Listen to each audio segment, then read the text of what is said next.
so I'm going to take you through how you're going to show perfect competition in the long run in an exam. So as you can see, I've already kind of set it up, but what we've got to do is make sure we've got that's actually the market supply and demand. And then here we've got an individual firm supply cost revenue, just normal diagram that you're used to.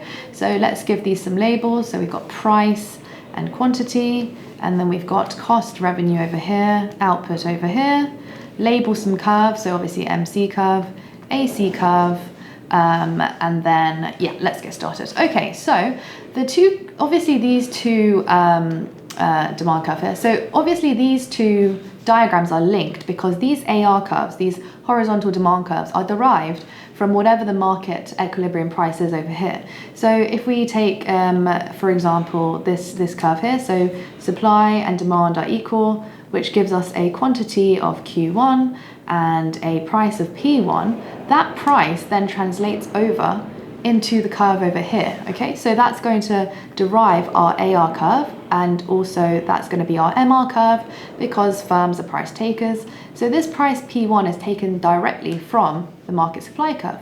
Similarly, if supply shifts out to S2, then we've got an increase in number of firms to Q2. Obviously, naturally, the price falls, P2. P2 is going to be the price that has to be taken by the individual firm. Hence, we get a new AR curve, AR2. Again, that's going to be equal to MR2, price takers.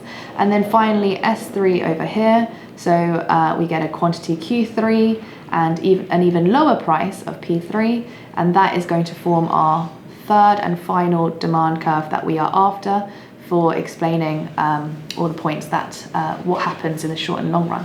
Okay, so let's go through what we need to do. So in the short run, firms can make either profits or losses. In figure 1, of course, I would label this figure 1 in my actual exam. The firm is facing a demand curve AR equal to MR because they're price takers.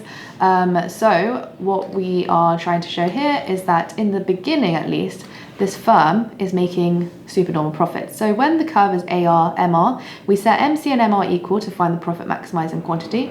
That gives us this quantity here, which we've called Q star. At Q star, where's AC? It's right here, right? This is where it cuts.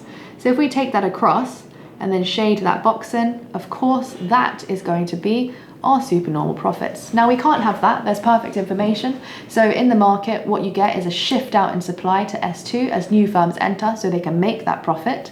That pulls the price right down because we've got an increase in quantity, deriving our new demand curve AR2, MR2. At this new demand curve, we again find the profit maximizing quantity, which is going to be, let me try a different color here. So this is going to be right here, yeah? So if we find that quantity's fallen a little bit to Q2 star, at that point, AC is equal to MC at that point, MC and MR. So because AC equals AR, we are making normal profits. Now I've done that in one shift, but you don't have to do it in one shift. You can show that over multiple shifts. Obviously, it's going to be a bit weird if the market immediately found its way to normal profits, but we are just skipping a few steps just to show the firm is now making normal profits as AC is equal to AR. Now, I would also show losses on the same thing because we're trying to prove firms are only ever able to make normal profits. In this case, I'm starting with AR3. This is our demand curve here. Profit maximizing quantity of Q3 star, obviously derived from the market equilibrium with our supply curve here, S3. So because we're making losses, because if we take this quantity up to where AC is, we are making some losses of the yellow box right there. What happens? Well, some firms can't afford to survive, so they will shut down, they will leave the market.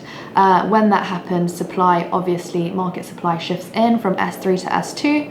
We get a slightly higher price and a lower market quantity. This derives our AR2, MR2 curve again, and we've already run through that at that point we are making normal profits.